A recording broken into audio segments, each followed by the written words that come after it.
ಶಿಡ್ಲಘಟ್ಟ ನಗರಕ್ಕೆ ಕುಡಿಯುವ ನೀರು ಯೋಜನೆ ಕೈಬಿಡುವಂತೆ ಪ್ರತಿಭಟನೆ.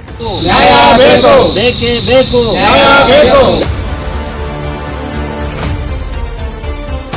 ಎಸ್ ದೇವಗಾನಹಳ್ಳಿ ಸುತ್ತಮುತ್ತಲಿನ 20 ಗ್ರಾಮಗಳ ರೈತರಿಂದ ಒತ್ತಾಯ. ಚಿಕ್ಕಬಳ್ಳಾಪುರ ಜಿಲ್ಲೆಯ ಎಸ್ ದೇವಗಾನಹಳ್ಳಿಯ ರಾಮಸಮುದ್ರ ಕೆರೆಯ ನೀರನ್ನ ಶಿಡ್ಲಘಟ್ಟ ನಗರಕ್ಕೆ ಕುಡಿಯುವ ನೀರಿಗಾಗಿ ಯೋಜನೆಯನ್ನ ಕೈಗೆತ್ತಿಕೊಂಡಿದೆ. ಕೂಡಲೇ ಈ ಯೋಜನೆಯನ್ನ ಕೈಬಿಟ್ಟು ಕೆರೆ ವ್ಯಾಪ್ತಿಯ ಅಚ್ಚುಕಟ್ಟು ಜಮೀನುಗಳಿಗೆ ನೀರು ಬಿಡುವಂತೆ ಆಗ್ರಹಿಸಿ ಜಿಲ್ಲಾಧಿಕಾರಿಗಳ ಕಚೇರಿ ಮುಂಭಾಗ ನೀರು ಬಳಕೆದಾರರ ಸಂಘದಿಂದ ಪ್ರತಿಭಟನೆಯನ್ನ ನಡೆಸಲಾಯಿತು. ಎಸ್ ವೀಕ್ಷಕರೇ, ನೀರು ಬಳಕೆದಾರರ ಸಂಘದ ಪದಾಧಿಕಾರಿಗಳು, ಸದಸ್ಯರು, ರಾಮಸಮುದ್ರ ಕೆರೆ ವ್ಯಾಪ್ತಿಯ ಗ್ರಾಮಗಳು ಹಾಗೂ ಜಲಾನಯನ ಪ್ರದೇಶ ವ್ಯಾಪ್ತಿಯ ಗ್ರಾಮಗಳ ರೈತರು ಇಂದು ಚಿಕ್ಕಬಳ್ಳಾಪುರ ಜಿಲ್ಲೆಯ ಜಿಲ್ಲಾಧಿಕಾರಿಗಳ ಕಚೇರಿ ಮುಂಭಾಗ ಪ್ರತಿಭಟನೆಯನ್ನ ನಡೆಸಿ ಕೂಡಲೇ ಈ ಯೋಜನೆಯನ್ನ ಕೈಬಿಡುವಂತೆ ಅಪರ ಜಿಲ್ಲಾಧಿಕಾರಿಗಳಿಗೆ ಮನವಿ ಸಲ್ಲಿಸಿದರು. ಈ ವೇಳೆ ನೀರು ಬಳಕೆದಾರರ ಸಂಘದ ಮುಖಂಡರು ಮಾತನಾಡಿ, ನಮ್ಮ ರಾಮಸಮುದ್ರ ಕೆರೆಯ ನೀರನ್ನ ಶಿಡ್ಲಘಟ್ಟ ನಗರಕ್ಕೆ ಕುಡಿಯುವ ನೀರನ್ನ ಪೂರೈಸುವ ಯೋಜನೆಯನ್ನ ಸರ್ಕಾರ ಕೈಗೆತ್ತಿಕೊಂಡಿದೆ. ಈ ಯೋಜನೆ ಅವೈಜ್ಞಾನಿಕವಾದದ್ದು. ಕೂಡಲೇ ಸರ್ಕಾರ ಈ ಯೋಜನೆಯನ್ನ ಕೈಬಿಡಬೇಕು.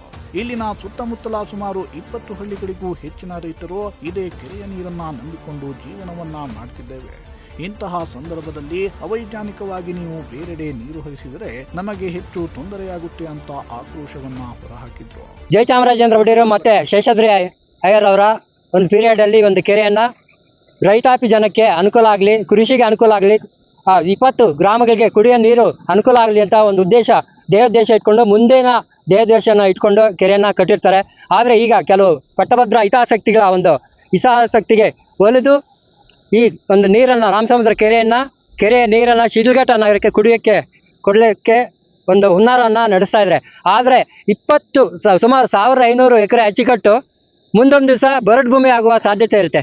ಯಾಕೆಂದರೆ ಆ ನೀರನ್ನು ನಮಗೆ ಆ ಬೆಳೆಗಳಿಗೆ ಬಿಡಲಿಲ್ಲ ಅಂದರೆ ಖಂಡಿತವಾಗಿ ಮುಂದೊಂದು ದಿವಸ ರೇಗಿಸ್ತಾನ್ ಅಂದರೆ ಮರುಭೂಮಿ ಆಗುವ ಪರಿಸ್ಥಿತಿ ಬರುತ್ತೆ. ಯಾಕೆಂದರೆ ಅಂತರ್ಜಲ ಈಗಾಗಲೇ 1500 ಅಡಿಗೆ ಹೋಗಿದೆ.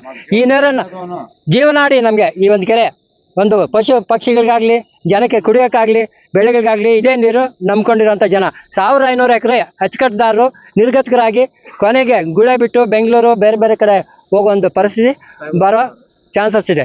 ಹಾಗಾಗಿ ದಯವಿಟ್ಟು ಈ ನೀರನ್ನು ಹರಿಸೋದನ್ನು ಬಿಟ್ಟು ನಮ್ಮ ನೀರನ್ನು ನಮಗೆ ಕೊಡಬೇಕು ಅಂತ ನಾವು DC ಸಾಹೇಬ್ರ ಮುಖಾಂತರ ಮನವಿಯನ್ನು ಸಲ್ಲಿಸ್ತಾ ಇದ್ದೀವಿ. ನಮಸ್ಕಾರ. ರಾಮಸಮುದ್ರ ಕೆರೆಯ ಅಚ್ಚುಕಟ್ಟು ಪ್ರದೇಶದ ರೈತ ಬಾಂಧವರು ಎಲ್ಲರೂ ನಾವು ಇವತ್ತು ನಮ್ಮ ಜಿಲ್ಲಾಧಿಕಾರಿಗಳ ಮುಖಾಂತರ ಸರ್ಕಾರಕ್ಕೆ ಒತ್ತಾಯಕ್ಕೆ ಪೂರಕವಾಗಿ ನಾವು ಮನವಿ ಸಲ್ಲಿಸೋದಕ್ಕೆ ಇವತ್ತು ಬಂದಿದ್ದೀವಿ. ಏನಪ್ಪ ಉದ್ದೇಶ ಅಂತಂತಂದರೆ, ಇವಾಗ ಏನು ನಮ್ಮ ರಾಮಸಮುದ್ರ ಕೆರೆ ಅಚ್ಚುಕಟ್ಟು ಪ್ರದೇಶ ನೀರನ್ನು ಶಿಡ್ಲಘಟ್ಟ ನಗರಕ್ಕೆ ಕುಡಿಯೋದಕ್ಕೆ ಯೋಜನೆಯನ್ನು ಮಾಡಿದ್ದಾರೆ. ಅದು ಅವೈಜ್ಞಾನಿಕ. ಯಾಕಪ್ಪ ಅಂತಂತಂದರೆ, ಈಗಾಗಲೇ ನಮ್ಮ ಎತ್ತಿನ ಹೊಳೆ ನೀರನ್ನು ಏನು 4-5 ಕೆರೆಗಳಿಗೆ ಕುಡಿಯೋದಕ್ಕೆ ಯೋಜನೆಯನ್ನು ರೂಪಿಸಿದ್ದಾರೆ. ಅದು ನಮ್ಮ ರಾಮಸಮುದ್ರ ಕೆರೆಯಿಂದ ಹೋಗೋದಕ್ಕೆ ಕನಿಷ್ಠ ಅಂತಂದ್ರೆ 40 ಕಿಲೋಮೀಟರ್ ಆಗ್ತದೆ ಇಲ್ಲಿನ ರಾಮಸಮುದ್ರ ಕೆರೆಯಿಂದ ಶಿಡ್ಲಘಟ್ಟಕ್ಕೆ ಹೋಗೋದು.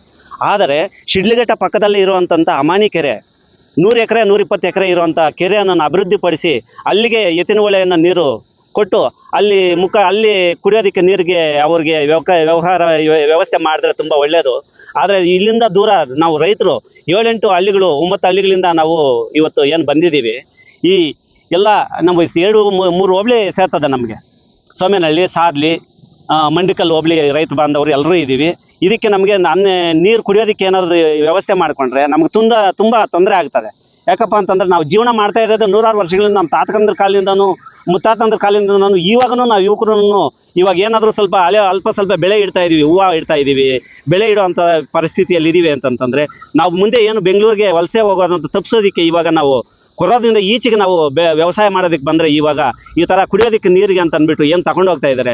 ಈ ಯೋಜನೆಯನ್ನು ಅವೈಜ್ಞಾನಿಕವಾಗಿರ್ತದೆ. ಅದಕ್ಕೋಸ್ಕರ ನಮಗೆ ರೈತ ಬಾಂಧವರಿಗೆಲ್ರಿಗೂ ನೀರು ಹರಿಸಿ ನಮ್ಮ ಸುತ್ತಮುತ್ತಲಿನ ಅಚ್ಚುಕಟ್ಟು ಪ್ರದೇಶರಿಗೆ ನ್ಯಾಯ ಒದಗಿಸ್ಕೊಡ್ಬೇಕಾಗಿ ನಮ್ಮ ಜಿಲ್ಲಾಧಿಕಾರಿಗಳ ಮುಖಾಂತರ ಸರ್ಕಾರಕ್ಕೆ ಒತ್ತಾಯಪೂರ್ವಕವಾಗಿ ಮನವಿಯನ್ನು ಸಲ್ಲಿಸ್ತಾ ಇದ್ದೀವಿ. ಇನ್ನು ರೈತರಿಂದ ಮನವಿ ಸ್ವೀಕರಿಸಿ ಮಾತನಾಡಿದ ಅಪರ ಜಿಲ್ಲಾಧಿಕಾರಿ ಭಾಸ್ಕರ್, ಕೆರೆಯ ನೀರನ್ನ ಶಿಡ್ಲಘಟ್ಟ ನಗರಕ್ಕೆ ಕುಡಿಯುವ ನೀರನ್ನ ಪೂರೈಸಲು ಯೋಜನೆಯನ್ನ ಕೈಗೆತ್ತಿಕೊಂಡಿದೆ. ಈ ಕೂಡಲೇ ಅದನ್ನ ರದ್ದುಪಡಿಸಬೇಕು ಅಂತ ರೈತರು ಮನವಿಯನ್ನ ಸಲ್ಲಿಸಿದ್ದಾರೆ. ಈ ಬಗ್ಗೆ ಜಿಲ್ಲಾಧಿಕಾರಿಗಳ ಬಳಿ ಚರ್ಚಿಸಿ ಮುಂದಿನ ಕ್ರಮವನ್ನ ಕೈಗೊಳ್ಳಲಾಗುತ್ತೆ ಅಂತ ತಿಳಿಸಿದ್ರು. ಶಿಡ್ಲಘಟ್ಟ ನಗರಕ್ಕೆ ಕುಡಿಯುವ ನೀರು ಯೋಜನೆಯನ್ನು ಕೈಬಿಟ್ಟು ಅಚ್ಚುಕಟ್ಟು ಜಮೀನುಗಳಿಗೆ ಕೃಷಿ ಮತ್ತು ತೋಟಗಾರಿಕೆ ಕೆಲಸಗಳಿಗೆ ಮಾಡಲಿಕ್ಕೆ ನೀರು ಉಪಯೋಗಿಸಿಕೊಳ್ಳಕ್ಕೆ ಅವಕಾಶ ಮಾಡಿಕೊಡಬೇಕು. ಯಾವುದೇ ಕಾರಣದಿಂದಲೂ ಸಹ ಶಿಡ್ಲಘಟ್ಟ ನಗರಕ್ಕೆ ಕುಡಿಯುವ ನೀರಿನ ಯೋಜನೆಗೆ ಬಳಸ್ಕೋಬಾರ್ದು ಅಂತ ತಾವೆಲ್ಲ ಇಲ್ಲಿ ಬಂದು ನಮಗೆ ಮನವಿಯನ್ನು ಕೊಟ್ಟಿದ್ದೇನೆ ಜಿಲ್ಲಾಧಿಕಾರಿಗಳಿಗೆ. ಜಿಲ್ಲಾಧಿಕಾರಿಗಳ ಪರವಾಗಿ ನಾನು ಮನವಿಯನ್ನು ಸ್ವೀಕರಿಸಿದ್ದೇನೆ. ಖಂಡಿತ ಅದನ್ನ ಪರಿಶೀಲನೆ ಮಾಡಿ ಜಿಲ್ಲಾಧಿಕಾರಿಗಳ ಗಮನಕ್ಕೆ ತಂದು ಸೂಕ್ತ ಕ್ರಮ ತೆಗೆದುಕೊಳ್ತೇವೆ ಅಂತ ಭರವಸೆ ನೀಡ್ತೇನೆ. ಮೋಹನ್ ಕುಮಾರ್, ಪ್ರಜಾಶಕ್ತಿ ಟಿವಿ, ಚಿಕ್ಕಬಳ್ಳಾಪುರ. ನ್ಯಾಯ ಬೇಕು, ಬೇಕೇ ಬೇಕು, ನ್ಯಾಯ ಬೇಕು.